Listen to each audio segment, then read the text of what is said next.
welcome to Voices in My Head, the official podcast of me, Rick Lee James. I'm a recording artist, a singer, songwriter, author, worship leader, an ordained minister in the Church of the Nazarene, and most recently, a hospital chaplain. The Voices in My Head podcast is where I discuss things that are on my mind, the voices in my head. Music, movies, books, pop culture, theology, and more are all on the table as I discuss them here with friends and colleagues and sometimes just by myself, processing what I'm learning in the moment. Make sure to let me know what you think of today's episode by leaving me a review on iTunes, tweeting to me at Rick Lee James on Twitter, and by joining my mailing list at rickleejames.com, where you can receive an email every time a new episode is released. By the way, in case you are interested in a daily dose of kindness and encouragement beyond this podcast, I also run the Twitter account at Mr. Rogers Say, where I post daily quotes from Fred Rogers, one of the loudest voices in my head, which is ironic because he was such a quiet person. Also, if you do want to be notified about all of my latest releases, not just this podcast, sign up for email notifications on my Substack page found at rickleejames.substack.com. Well, I guess that's it for the intro, so let's get to the latest episode of Voices in My Head, the Rick Lee James podcast.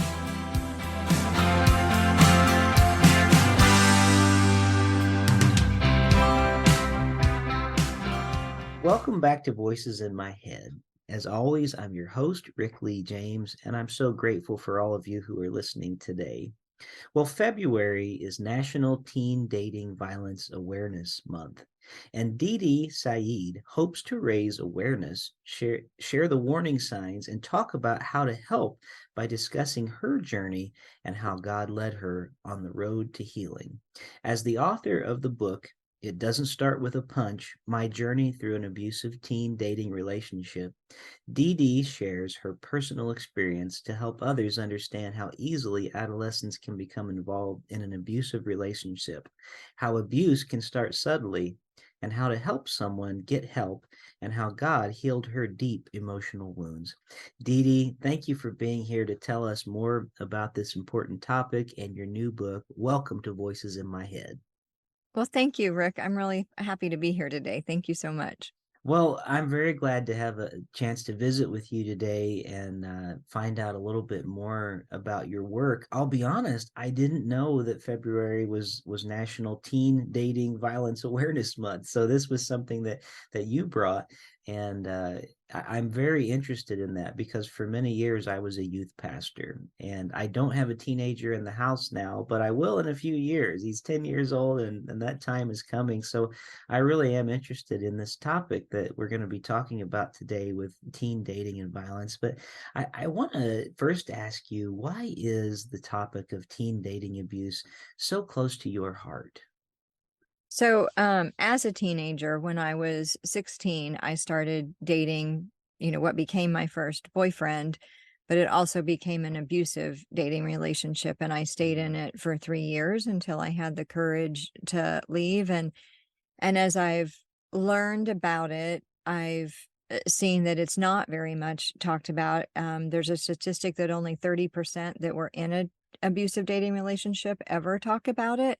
So there just isn't a lot, and then we tend to see the news story, the worst case scenario, and that's usually at the end of a relationship. And so there's a lot of subtleties that go into it up until that point. And I just really felt God place it on my heart to share and share in a way that would help others understand how small they start and how, and grow, and to help identify the warning signs to help protect others from being in one. Well, very good. Well, thank you for tackling this, what I'm sure is difficult in some ways subject, but the even just being able to share some of your journey with the people who read your book, and as you share, thank you for letting your wounds be a source of healing for others. We really appreciate that. You presented me and the readers as well with some statistics. And I wonder if we might just talk about them a little bit as we begin this conversation, because I think that maybe people listening might be as surprised as I was when I read these stats. So first, you said that studies show that 1 in 3 women in the United States will be in an abusive relationship, whether that's verbal, emotional, physical, and or sexual at some point between the ages of 16 and 24. 1 in 3, that just seems so high. Can you talk to us a little bit about this and kind of where you get this information from? Because I think that's important for us to look at. Sure. And I apologize. Well, I know that Love is Respect has it on their website. Okay, sure. They're an organization geared solely towards protecting youth in dating violent relationships. But I first found that statistic over 10 years ago, and it has Wow. remained the same. And Wow. I've, continued to Google and search for it, and it's out there on a number of different websites. And I said 1 in 3 girls there, but it's also 1 in 10 boys. Mm. Wow. So boys and girls alike. That's Hmm. very interesting to hear about that. And it's interesting when you said that, more sad than interesting, I guess I would say that the number hasn't changed. We would hope that that would drop over time, but it seems like it's just stayed right where it is. Well, you also say that emotional and verbal abuse can be just as damaging as physical and sexual abuse. All forms of abuse have short-term and long-term effects. I think that's important, isn't it? Because so often we think of abuse as just something physical, but there are many forms of abuse, even spiritual abuse that happens, and I think that's important for us to be able to talk about those things.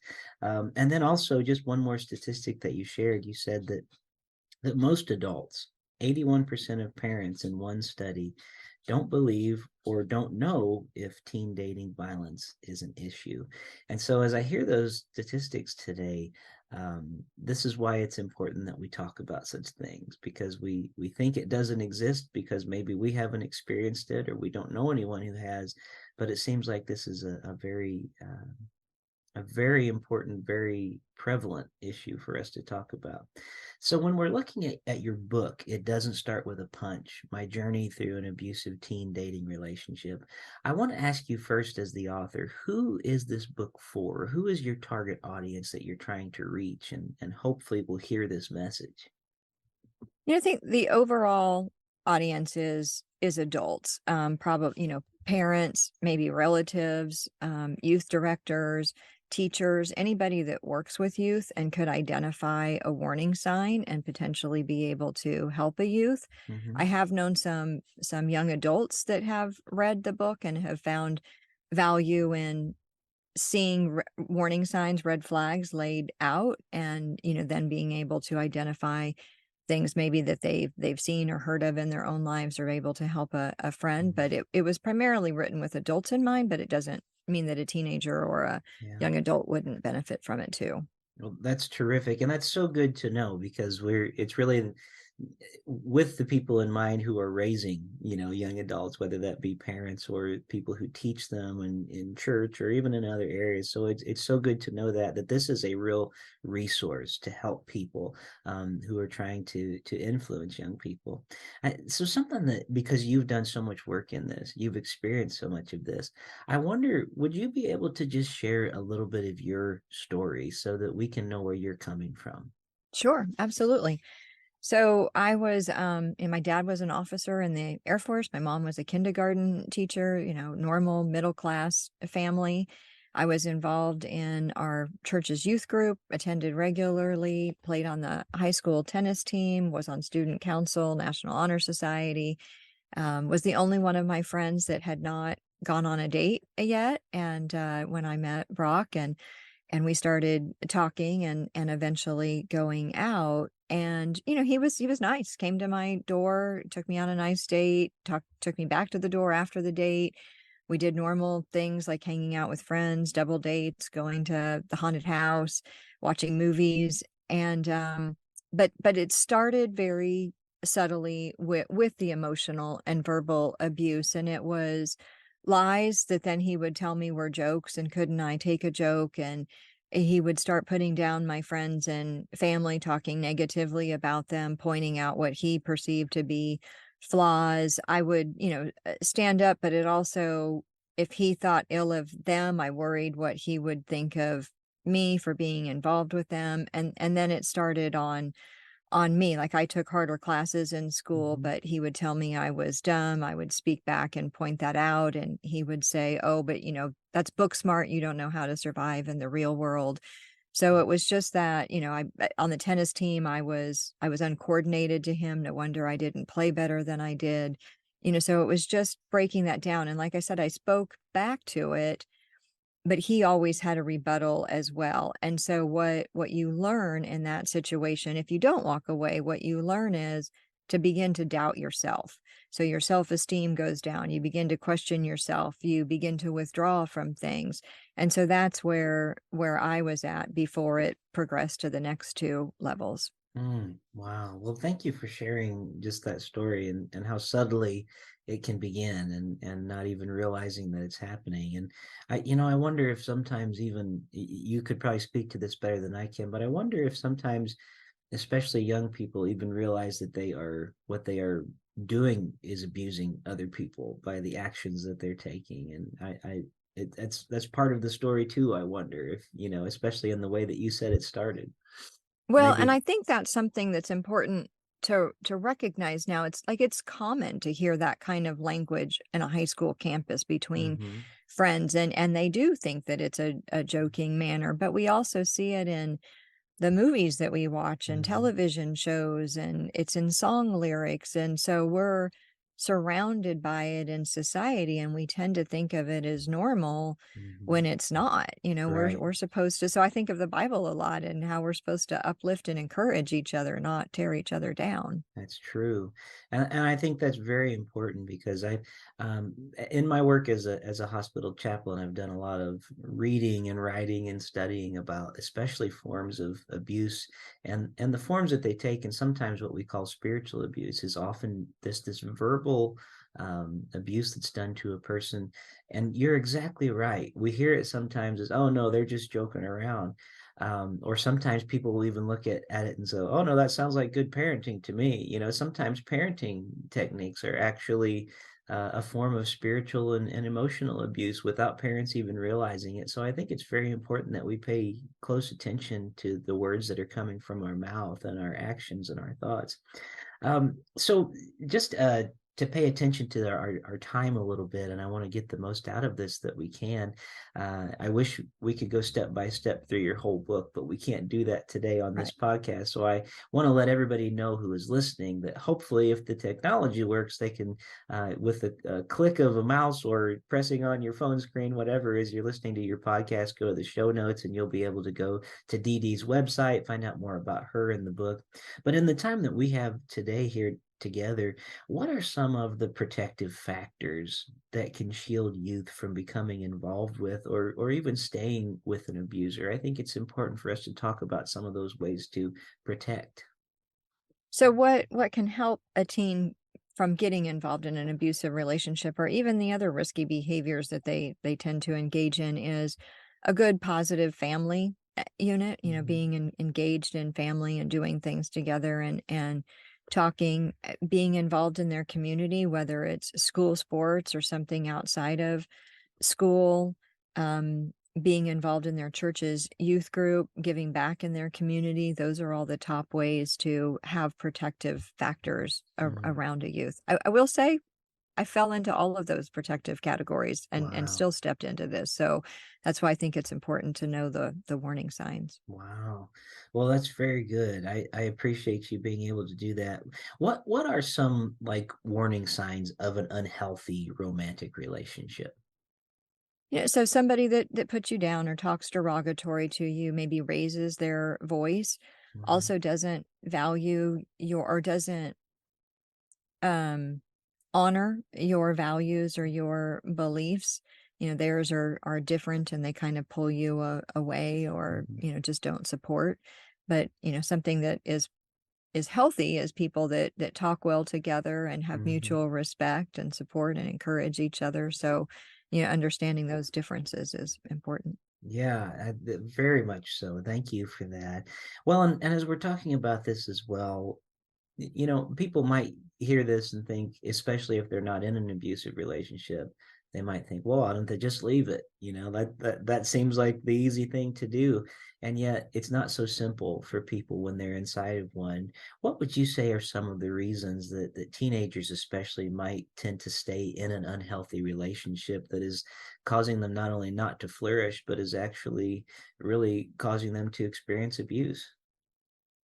So for me, the first time that he told a big lie, I remember really debating, like, this isn't right. Should I end this relationship? But he was telling me it was a joke. I started second guessing myself. But the other part of that argument in my head was I did want a boyfriend. There was a lot of people in the school Mhm. hallways with a boyfriend. And I was like, is this something worth breaking up over? And so Mm. that's why I stayed initially. But then it's, as your self-esteem is chipped away, you just and you become more passive. You hope that the person will change. Um, anyways, those are some Yeah. high level ones of why they stay. Yeah, so it really is almost they find a source of connection in some way, even if it's not a healthy connection. But it's something that, as you said, you felt like, is this worth balancing this over here for having to endure that on that side and those type things.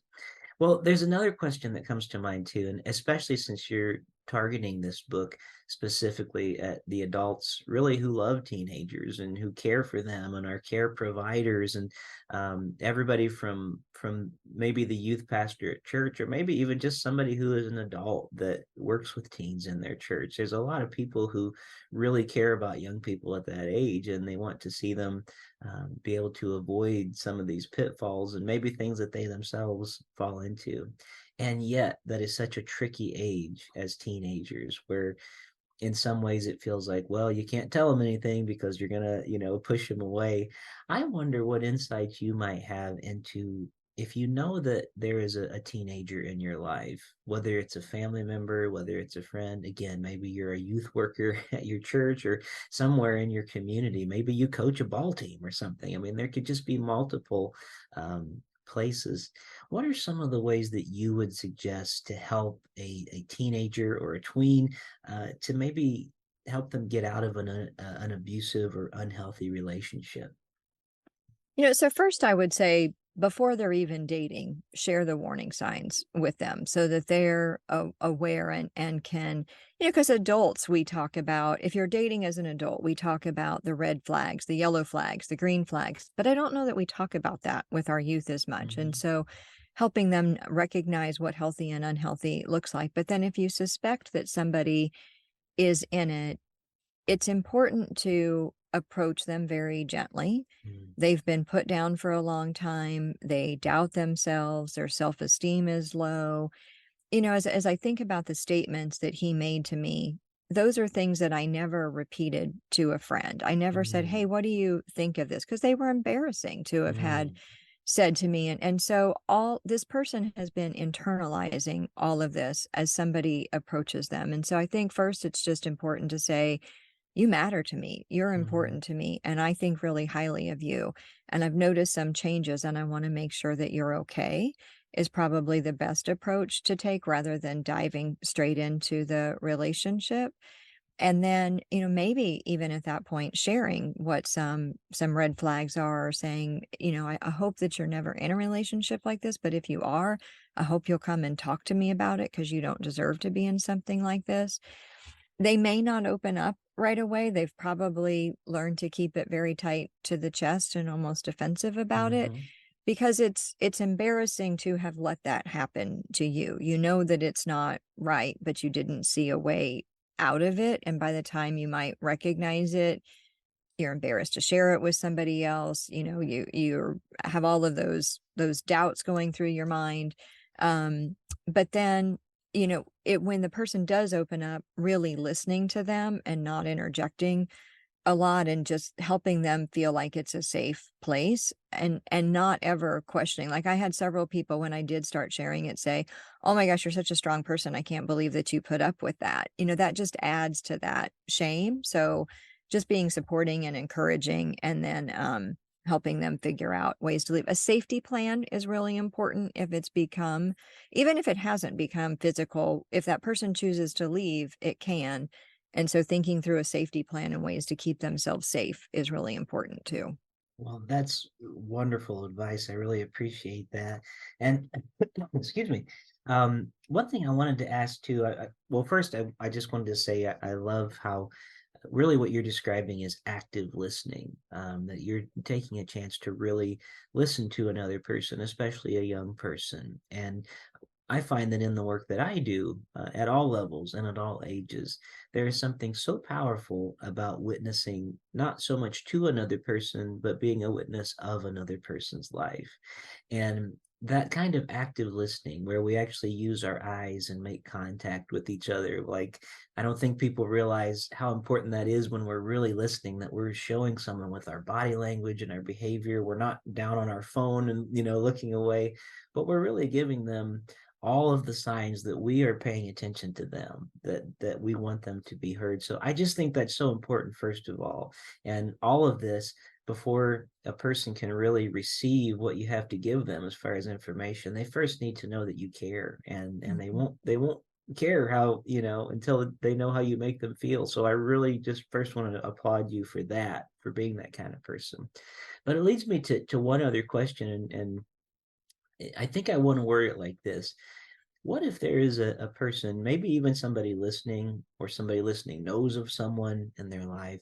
Do you have any helpful resources for the teenager or a person out there who just doesn't feel like they have a safe person to talk to? Maybe they're not a part of a church, or maybe their family is really kind of in an unhealthy state themselves, and they don't feel like they can Mm.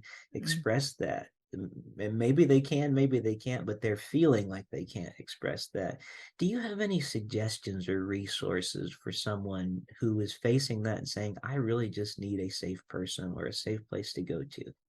Sure. Yeah. Love is Respect is a wonderful resource. Again, their sole focus is helping teens that are in abusive dating relationships. Mm. They have quizzes on their website that you can take to kind of determine things, but they also have an 800 number and a Mm. chat line that you can contact 24 hours a day. Wonderful. Love is Respect. I'm so glad to know about that resource, because I think that's very important. I'm going to be having to let the youth pastor at my church know about this too, because I think that's a wonderful resource that I didn't know about. You are sharing all kinds of things with me that are new to me, that I didn't know, and I'm finding out for the first time. I didn't realize how prevalent abuse was in relationships, Mm. which sadly, I think that speaks to a greater need in our society as a whole, of just kind of the kind of people that we might be raising up and producing, and maybe the anxieties that we're carrying around. That behavior is learned from somewhere, and maybe they've learned it from someone themselves, and they're deeply hurting, the abuser on the other end. So there's so many things for us to consider and to factor in when we have conversations like these. So thank you for taking the time to write a book, which, by the way, that takes a lot of time, takes a lot of effort, it takes a lot of focus to do that. So I applaud everyone who takes the time and care to put a book together, because I just know, as one who has written one myself, it takes a lot of work. So first of all, congratulations on the release. But then on the other side of that, just a topic that you, I think, are a unique voice, that I haven't heard a lot of people talking about this, and I think you fill a needed space that until you reached out to me, I didn't realize. It just wasn't something on my radar, but now it is, and I'm grateful to know that. I work with teens, not as a youth pastor anymore, but as a music pastor at my church, and we try to incorporate teens in all the time. So I even just myself and the teens that I work with, this is good for me to know this information and to be able to pass it along to others. Oh, Well, no, go right ahead. I didn't mean to oh, cut you I off. was just going to say thank you. I mean, that's wonderful. And thank you for having me on today, because raising awareness and helping others understand this and even know about it is vital. Well, So I thank you. no, I well, thank you, and I appreciate you coming on today. Before we end our visit together today, I want to give you a chance that maybe there's something we haven't talked about today that you feel like, boy, this is really important, and we need to hit it before we're done, or maybe it's another resource, just whatever might be laid upon your heart right now, and I just want to make sure that you have a chance to say what you really wanted to say today. Sure. So, I guess a couple of things came to mind. One is it's interesting. So probably about 50% of the people that become abusive in any way, it is something that they learned from a family trait or or member or something, but 50% actually learn it from society, from Wow. the violent video games, from the movies that we watch, all of that. And what it does to kids is they learn that violence or aggression is a way to solve problems. Mm, So I think just all of us as a society being aware of what we're watching, what our kids are watching is big. And then there was the resources page of my oh yeah. website, Build Strong Okay. Foundations, actually has a couple of other resources on there too. And there's info, all the warning signs are on there and what makes a healthy relationship and some different resources. But really, I think I wouldn't be complete if I didn't mention how God worked in my life. And Mm, so as this relationship grew, one of the things I withdrew from, unfortunately, was the church. But mm, God is awesome and pulls us back. And I just saw Him working in my life. And this, what you said, writing a book was hard. I didn't realize quite how hard it would be, but yeah. it truly was a labor of love, and I felt Mhm. him place this on my heart to share and share in a way that wasn't just saying, "Oh my gosh, I went through this awful experience," but a way that helps other people understand how subtly it starts and grows and how to be able to help. So there's a lot of research in it as well. But he's just amazing and pulls us Mm, back. And so every time I wrote, it was me praying and saying, Jesus, let these words that come out of my fingertips be yours. And I really do feel like that was the end product. So yeah. Well, very good. Well, thank you for sharing that today, Dee Dee. I really appreciate it. Just one more time before we close today, I want to remind everyone the book is called It Doesn't Start with a Punch: My Journey Through an Abusive Teen Dating Relationship. It is written by my guest today, Dee Dee Saeed. That's spelled Said, in case you're interested in finding out more. And we will have her information on our website at voicesinmyheadpodcast.com, also on my Substack page at rickleejames.substack.com. Well, Dee Dee Saeed, thank you so much for being one of the voices in my head this week. well, thank you so much, Rick. I really appreciate the time today. Thank you for joining me here this week on Voices in My Head. Music on the intro and outro of this show is from my single, As I Walk These Halls, which can be streamed on any streaming platform, including Spotify. I hope you'll visit me on my website at rickleejames.com, where you can find out more about me, get my music on vinyl and CD, schedule me for a concert, a speaking engagement, a podcast, or even a book signing in your neighborhood. Also, it would mean a great deal to me if you could write a review of this podcast on iTunes or wherever you listen to podcasts. The more positive reviews we receive, the more visible this podcast will be. And now, the benediction. May the God of hope fill you with all joy and peace in believing, so that by the power of the Holy Spirit you may abound in hope.